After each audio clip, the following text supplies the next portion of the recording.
నమస్తే. ఇక్కడే ఉంటారా మీరు? ఓకే, మీరు ఇక్కడే ఉంటారా భయ్యా? రెంటా? సో చూడండి ఎంత ఎంత ఘోరమైన విషయమో. మనం ఒకవైపున లోపలనే ఉన్నాము, బయట కన్స్ట్రక్షన్స్ కూలగొట్టడం అనేది జరుగుతూనే ఉన్నది. ఎట్లా ఇది అంత తొందర దేనికోసం? మీరు ఆల్రెడీ ఇది కబ్జా, ఇది అక్రమ కట్టడం అని తెలిసిన తర్వాత కూలగొట్టడానికి మస్తు సమయం ఉన్నది కదా. ఈ క్షణమే ఇది కూలగొట్టకపోతే, లేకపోతే ఇది 5 ఫ్లోర్ల బిల్డింగ్ 10 ఫ్లోర్లు అవుతుందా రాత్రికి రాత్రే? పాపం.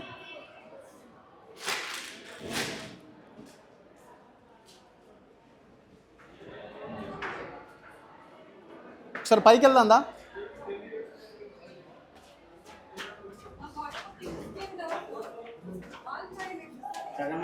నమస్తే. ఏంటి పరిస్థితి? ఇందులో రెంట్కుంటారా?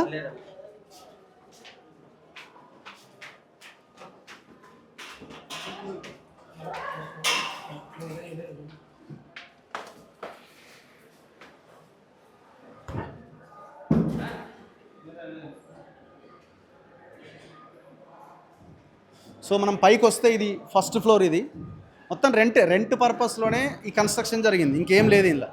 Total rent పర్పసే. సో వీళ్ళు మొత్తం ఎక్కడికక్కడ ఖతం చేసి పడేసినారు. ఇప్పుడు వీళ్ళు ఇళ్ళల్లోనే ఉన్నారు, ఇట్లా ఇట్లా గులగొట్టిరు. ఇంకా సామాన్లు పూర్తి స్థాయిలో తీసుకోకపోక ముందే ఈ కన్స్ట్రక్షన్స్ అదర్ సైడ్ అంటే కనబడాలి కదా జనాలకి. ఇది ఒక పిక్చరైజేషన్ అనమాట. ఇగో హైడ్రా ఇంత పెద్ద బిల్డింగ్ గులగొట్టిందని రేపు పొద్దుగాల పేపర్లు వేస్తాడు.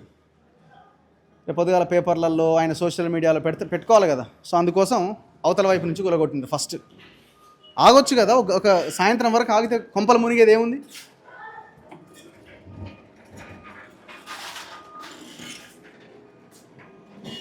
సో ఇక్కడ మనం చూస్తే గ్రిల్స్ ఇవన్నీ ఇక్కడ మొత్తం ఈ గ్రిల్స్ ఇవన్నీ కూడా మొత్తం కూలగొట్టిన సిచ్యువేషన్ మనం చూడొచ్చు. ఇక్కడ ఈ గ్రిల్స్ చూపించు.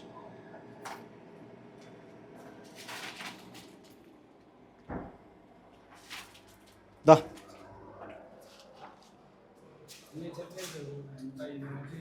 Furniture owner పెట్టుకోవాలంటాడేమో. నమస్తే. ఏం సంగతి? ఎన్ని గంటలకు స్టార్ట్ చేసిరు? మార్నింగ్ 4కి స్టార్ట్ చేసిరా? ఒకటే పనికి ఊలగొట్టుడే